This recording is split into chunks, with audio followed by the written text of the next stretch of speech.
двете единисторки имат значителни възможности. Аз се надявам, че могат да ни поднесат един приятен футболен матч.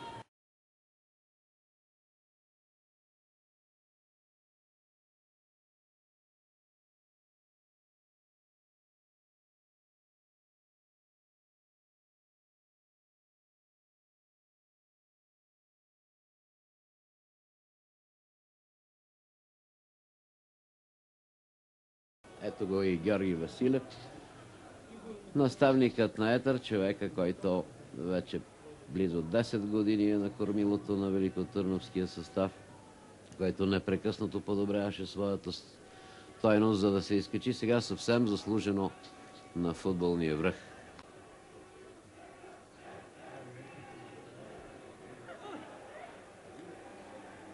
Кислов. За Етър в 12-та минута с гола на Байчев. Байчев, номер 7, който сега виждате в прегръдките на своите съиграчи. Ето как стана този гол. По-силен и по-настойчив от всички беше Кислов. Поднесе великолепна топка на Байчев. И в 11-та минута Етър води с 1-0.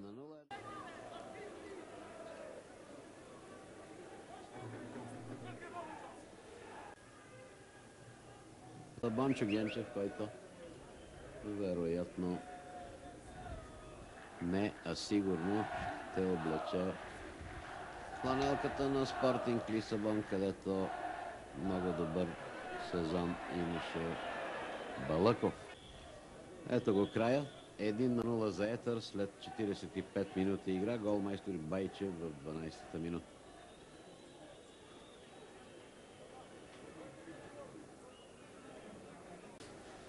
Етър: Донев, Проданов, Първанов, Цветанов, Червенков, Димов, Байчев, Попиванов, Генчев, Киряков и Кислов.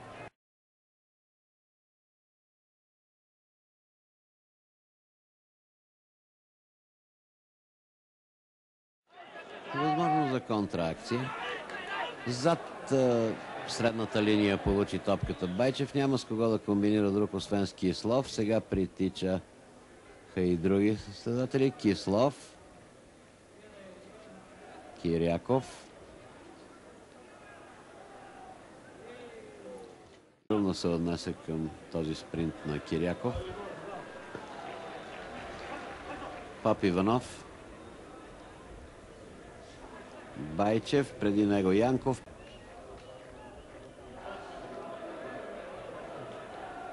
Прекрасна акция, Попов. Имаме възможност да отправим хубави думи за Етър, не само за този матч,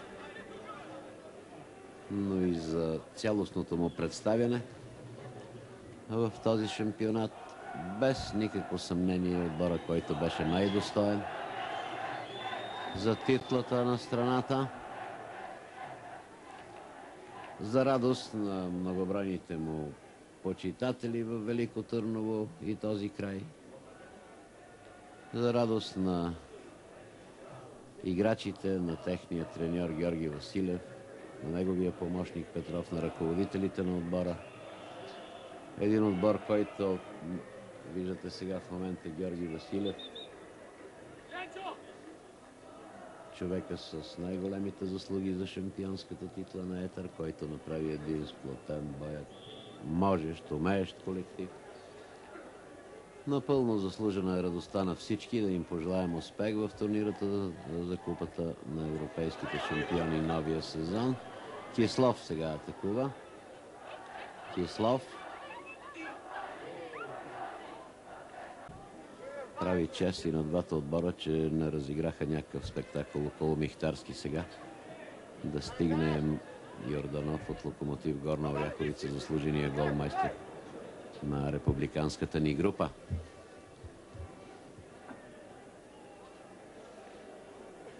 Останалите нека да напомнят: ЦСКА и Славия в турнира за купата на Европейската федерация по футбол и Левски в турнира между носителите на национални купи. Да видим сега Киряков. Много добре се скубна Киряков.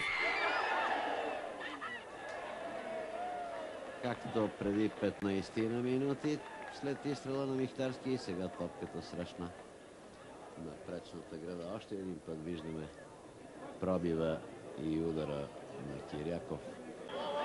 Ето го и последния сигнал на съдията Александров.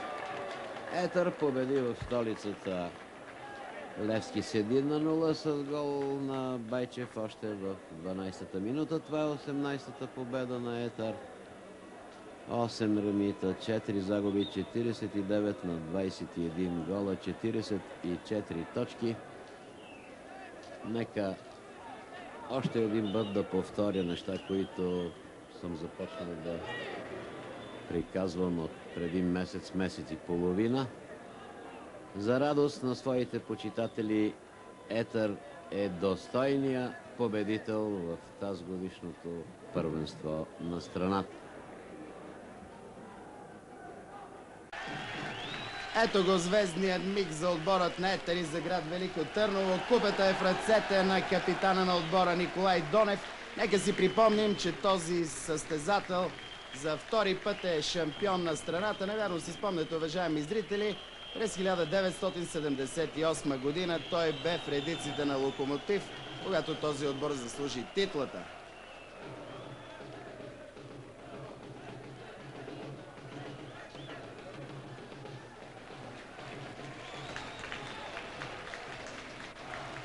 Златните медали на новите републикански шампиони връчва временно изпълняващия длъжността председател на Българския футболен съюз Димитър Ларгов.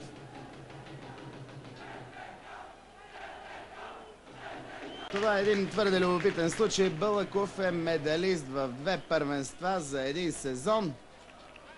Знаете, че в Португалия, заедно със своя Спортинг, той заслужи бронзовите отличия. Сега златен медал за Красимир Бълъков от шампионата на България. Сребърните медали на отбора на ЦСК. Взел второ място в републиканското първенство треньор Аспарух Никодимов.